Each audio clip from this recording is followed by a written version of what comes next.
Are you ready to connect? This is the Empowered Connection podcast, where we empower our listeners to connect more fully to themselves, to each other, and to something greater. We do this with the help of myself and special guests, including healers, coaches, artists, seekers, and those on a healing journey of self-growth. Welcome.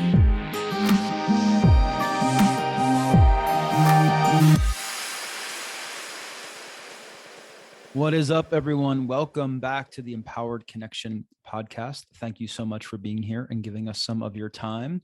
My name is Damodar Cordua, relationship and life coach and yoga wisdom teacher, and I am here as your host. On this podcast, we help our listeners connect more fully to themselves, to each other, and to something greater. On this podcast, I will be talking for a little while on connecting to each other and also connecting to ourselves. The subject of this podcast is blaming, something human beings love to do is to blame others for their own shit. In fact, just take a moment. I encourage you, close your eyes, breathe deep into yourself, and imagine what it feels like in your nervous system, in your body, to point a finger and blame someone else. If it's a person, if it's a political party, if it's a group of people, if it's a neighbor, a neighborhood, a crew, a country, just to put all your stuff, all your troubles on something that they did, something external to yourself. And just notice how that feels. There's something about the blame epidemic that's so nefarious, that makes blaming so easy to fall into. Because when I do that meditation, I feel like, oh, isn't that messed up? I feel like, oh, how easy it is. Oh, I can get this difficulty or this hard emotion or the whatever I'm feeling in the moment and just get it off and out of me by putting it on to someone else.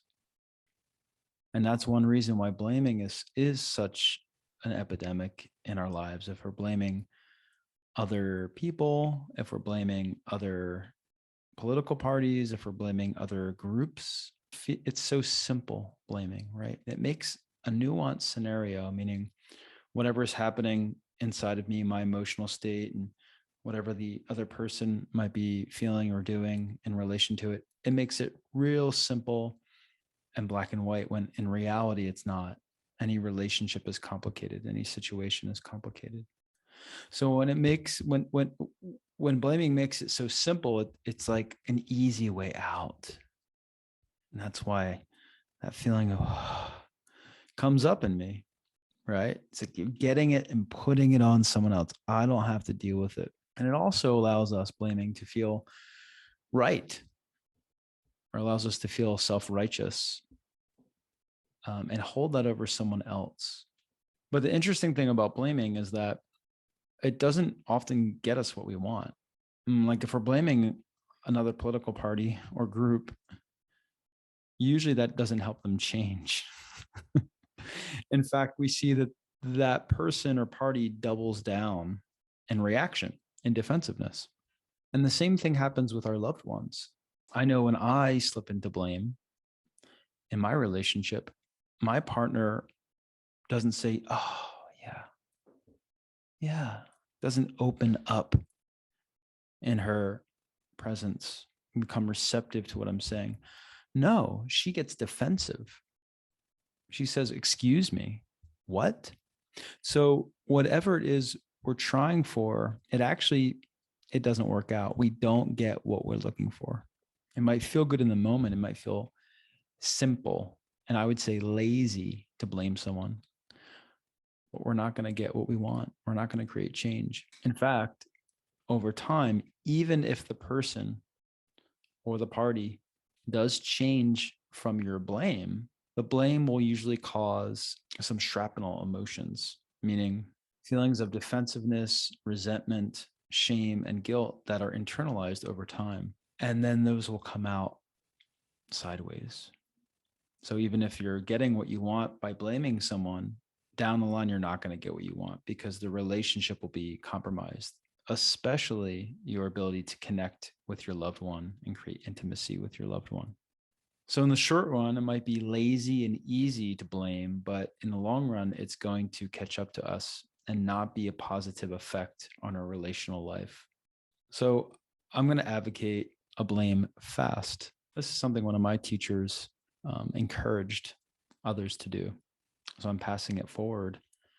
This week, practice, experiment, be receptive to what it would be like to not blame anyone, not point the finger.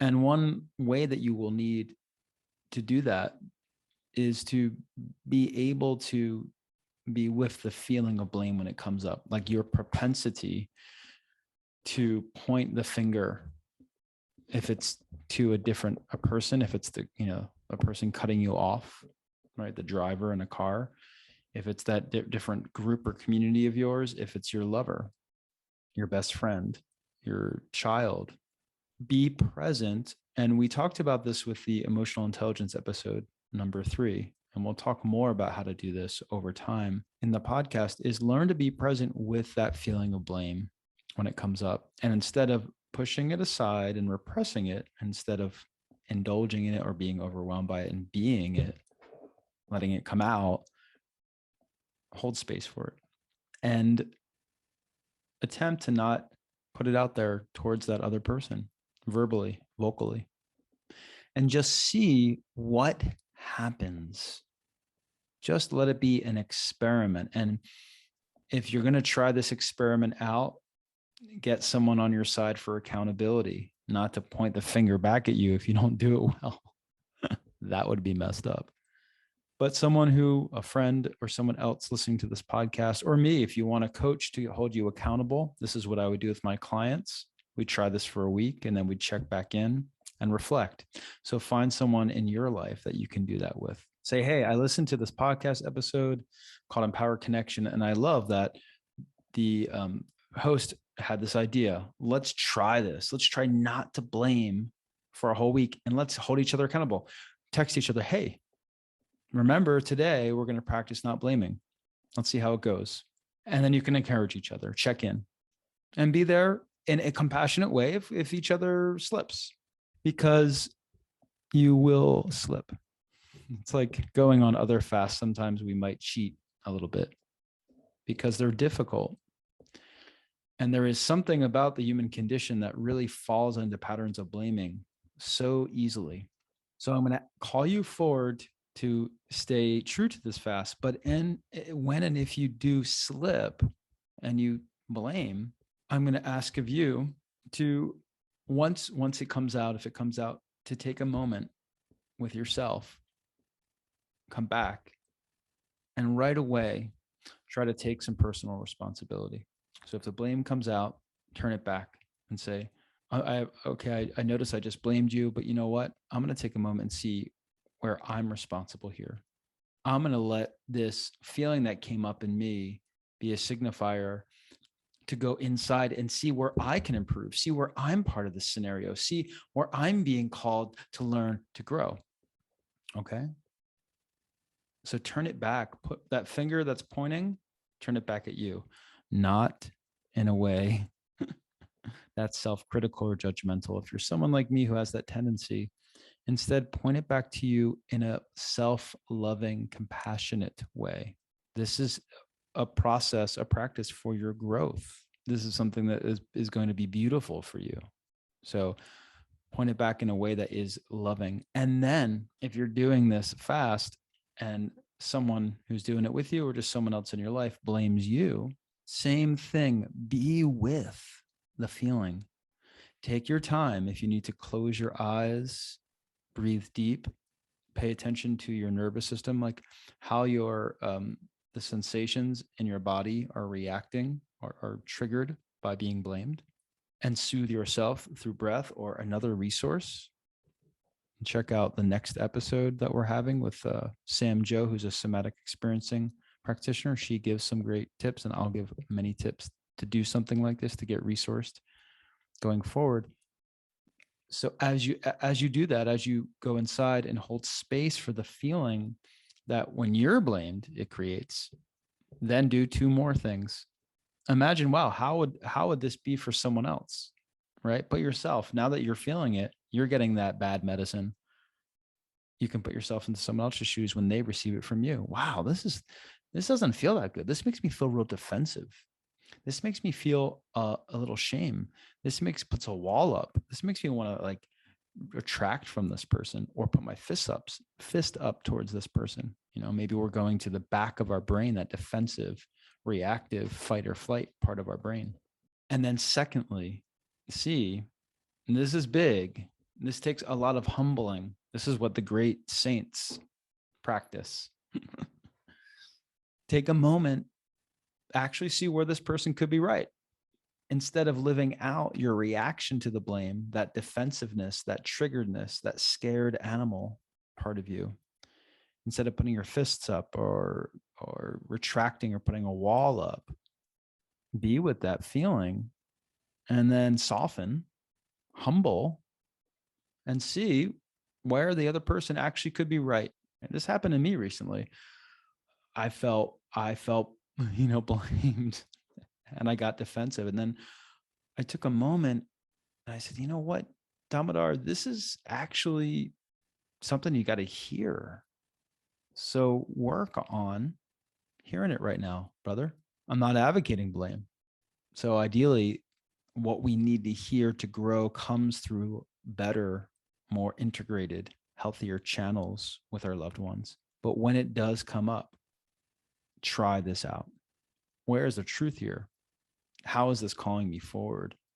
These are real simple, difficult, but powerful tools that you can bring into your life. So you got it for this week. You're going to go on a blame fast. And you know what you're going to do when something slips and someone blames you, and something slips and you blame someone else. If you forget what it is, what you're going to do, just rewind the episode a few seconds, few minutes prior, and re-listen. The blaming propensity is one that we can really start to reframe and allow it to become something that we move through. And even when it comes back up, it can be a learning experience and a place for healing, self-empowerment, and growth. And if you already blame yourself, if you are someone who actually already points the finger back at themselves, like I just mentioned, if you're already judgmental, self-critical, work on loving yourself. We'll talk more about this in another episode, but work on couching that self-accountability with self-acceptance, with self-love, with the ability to be kind to your own self, maybe when others never were. Okay? I'm asking you to give yourself that. If you tend to notice blame in your relationships, especially your romantic partnership, this is a common pattern that derails relationships and causes resentments over time that are really, really not beneficial for a loving couple. So if you notice this is something that you found as a problem, a stuck place in your partnership, and you are looking to go deeper into your relationship's capability to create deeper connection, to move through roadblocks in your relationship, to create better communication, and to move through conflict, I'm doing a special online workshop. It's a 3-part series, 3 Wednesday evenings at the end of March and early April, for partners that want to level up and gain a whole bunch of great tools within which to transform their relationship, bring it to the next level, and move through some of these roadblocks that I mentioned. For the listeners, you get a special 20% off. So follow the link in the show notes, and you can go to my website, empoweredconnection.me. When you go to checkout, you can use the code empoweredconnection and get your 20% off this transformative workshop. So gift this to yourself and your loved one and watch your relationship blossom. Check it out. Thanks so much, everyone. Stay tuned for next week with a special guest on somatic experiencing, learning to connect and understand more about our own nervous system and how to regulate it. Till then, please step a little bit deeper today, just a little bit deeper into your ability to love yourself, to love others, and to love and connect to something greater. Peace.